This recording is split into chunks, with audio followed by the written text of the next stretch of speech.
Bu Fari, aku dari Malang dan ini jadi momen aku ingin membagikan kebodohanku dan pelajaran apa yang pada akhirnya aku dapat dari situ. Jadi teman-teman, aku pernah terjebak pinjol dan itu tidak menyangka sih pada akhirnya momen itu terjadi di hidupku yang seumur-umur aku nggak pernah memikirkan itu aku mau foto selfie pakai KTP terus akhirnya bisa dapat uang. Aku nggak pernah memikirkan itu sama sekali di hidupku karena aku dulu itu waktu ketika merantau di Jogja aku kerja di sebuah LSM menjadi project officer dan di situ keuanganku terbilang tertata dengan baik walaupun gajinya cukup besar dan aku nggak pernah utang sama sekali kecuali mungkin utangnya kalau misalkan beli makan di warung karena warungnya nggak bisa bayar pakai kris udah kita mampu buat bayar tunai tanpa sering bayar. Tapi setelah aku resign dari pekerjaan itu aku mulai menganggur dan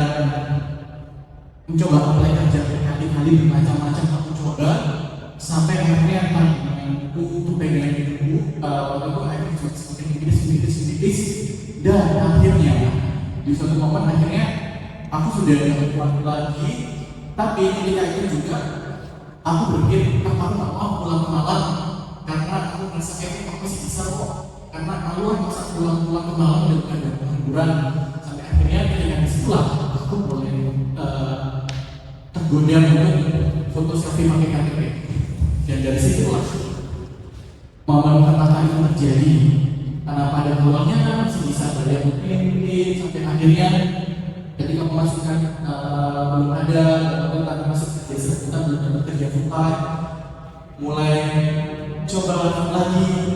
sampai akhirnya dari lubang ke lubang dan akhirnya ketika di kuartal kedua 2025 aku kaget melihat tagihannya jeng kalau dibayangkan pada akhirnya tagihannya bisa dipakai kayak buat umroh satu orang kaget banget kagetnya di momen itu aku mulai merasa nggak nyaman dengan harga itu dan macam-macam nanti kayak goblok banget kayak gini sampai bisa seperti ini dan akhirnya pada waktu itulah karena sudah tidak kuat lagi akhirnya aku memutuskan untuk pulang ke Malang di for good boyong dan mulai kehidupanku dari Malang dan ketika pulang aku akhirnya mencoba mulai cerita ke orang tua dan tentu bisa ditebak reaksi seperti apa maka-maka panjang tahun sampai selesai dan akhirnya aku juga kayak akhirnya orang tua bilang kayak ya wis lah yang sudah terjadi biarlah terjadi ya udah kayak kita perbaiki satu-satu dan jangan sampai berulang lagi. Akhirnya yang aku masih bersyukur adalah orang tua aku masih berbaik hati untuk meminjami aku untuk membayar semua utang-utang itu dan dari sekarang tanggung jawab adalah untuk mengembalikan itu pelan-pelan ke NPS saya, jadi Mama Foundation itu. Nah kemudian dari situlah aku juga menceritakan ke mereka kalau aku juga mulai ini tagihan-tagihan dari kolektor yang pagi-pagi ini karena kayak pesan-pesannya sangat menyenangkan kayak insya Allah terparani ayo terbayar bisnis semacam itu dan karena waktu itu memang akhirnya sudah dibayar di cover beserta orang tuaku aku bersyukur untuk akhirnya aku mulai pelan-pelan untuk menata diriku dan bersyukur akhirnya ketika aku dari Malang udah bisa mulai dapat kerja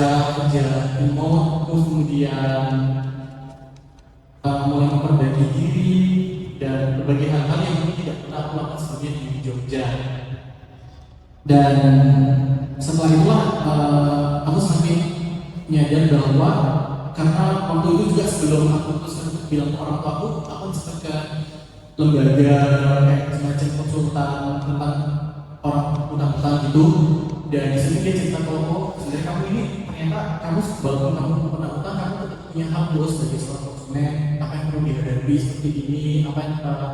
mitos dan faktanya, dan apa yang sebaiknya kita lakukan. Dan salah satu hal yang paling penting dia sebutkan adalah lebih baik kamu jujur ke orang terdekatmu daripada nanti kita terjadi semakin pusing semakin. Ini dari situlah aku jujur. Dan ketika di sini juga kami akhirnya masuk ke dalam forum semacam grup para survivor pinjol itu. Dan ternyata aku di sini dapat kayak banyak macam cerita-cerita, gak cuma sekadar orang yang survive pelan-pelan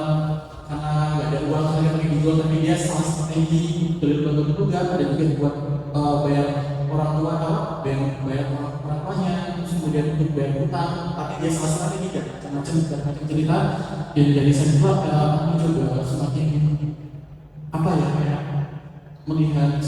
satu hal dia hanya sekedar dari satu sisi, tapi dari berbagai macam sisi. Dan gitu deh, kayak akhirnya saya dapat cerita dan hikmahnya sampai sekarang dan bisa sukses sampai sekarang di akhir 2022 ini.